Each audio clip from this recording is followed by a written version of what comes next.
It's another game where we could keep saying the same thing every week with the Raiders. They don't make plays at the end of the game to win a game. I mean, they just don't. I mean, you want to go through its chapter and verse. I mean, you can go through all of them. I mean, you go back to the beginning of the season, and they're not getting the production that they need to get. We talked about it in the last block. I mean, how do you win close games? Your best players have to make plays. Why are you 6-9?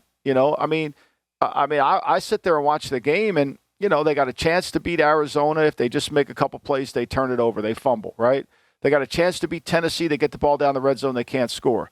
They got a chance to beat Kansas City, can't score. The only game they haven't had a chance to win was the New Orleans game. And this game, to me, was really the most disappointing of all. Okay, we go back to the Ram game. The Carr's got Devontae Adams wide open for a first down. He throws the damn thing in the middle of the field, gets picked off. What are we doing? What are we doing here? Right? Mm-hmm. When it's hard, we got to make plays. And I almost lost my shit, Femi. I know it's thanks. I know it was Christmas Eve, but when the Raiders forced them to punt with, I think, 4:40 to go in the game, I'm thinking, okay, we got to get 2 more first downs, game's over, right? Got to get 2 more first downs, knock the game out. Now, it's going to be hard to run the ball. It was hard for the Raiders to run the ball in the first drive of the game. We got 3rd and 5, a 3rd and 5 play, and he throws the ball out of fucking bounds to a receiver that's double covered. How do you do that? How do you make $30 million a year and make that throw? And meanwhile, if you go back and watch the play from the television, he's got Waller, who's the number 1 option, wide open in the middle of the field. Just make a throw. And then at the end of the game, all they need is a field goal to get in the field goal range. They got the ability to get down there. He has a wide open. Did you see how wide open Hunter Renfrow was on that play? Yeah. And I mean, it wasn't even in the same area code to Renfrow. Is Carr going to be the Raiders starter in 2023? I mean, I don't know how. Look, I think there's certain quarterbacks that when you go in the locker room, there's all the hyperbole that's outside. Like Russell Wilson, how does he convince the locker room he can win for you? At some point, how does Carr convince his team he can win for him? You saw Jacobs blow up after the game, right? Yeah. I mean, he's all pissed off. Well, I mean, we're watching the same tape. I know some people watch different games as it relates to it, but it's not that hard to figure this out. Either Carr's not either Carr. You got to sit down and say, is it Carr? Is it the scheme? What is it? Where is it? Why won't you throw the ball to Devontae Adams to the 1-yard line? It's wide open.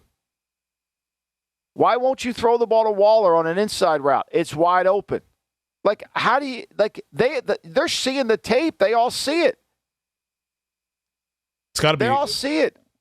It's got to be incredibly frustrating for the guys on that team to kind of continually go through this over and over. And it feels like week after week, games that they should have won. I mean, there's a version of this season where the Raiders are 10-4 or something like that. I don't understand. They're not any good. I mean, they're not any good. Let's face it. The Raiders are not great on defense, and they lost Perryman in that game. They lost Chandler Jones in that game. I mean, they're not good. I mean, they need 2 more drafts to become good.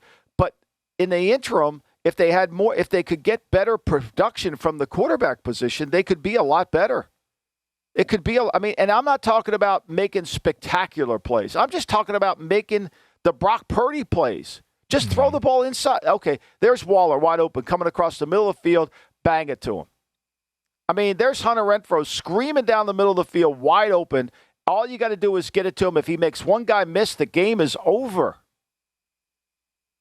I don't know. To me, if you got to sit there and say, okay, moving forward, where are we going? So many people think that, that I had Carr as a red chip player. Mm-hmm. He's not playing like a red chip. Let's just be fair. The tape doesn't lie. The tape doesn't lie. And so he doesn't have any guarantees going into next year. I just think, to me, they got to have a hard decision. Do they have to answer the question, do they think they can fix it? Do they think it's just because he doesn't know the system and he's new to the system? Or is this just who he is?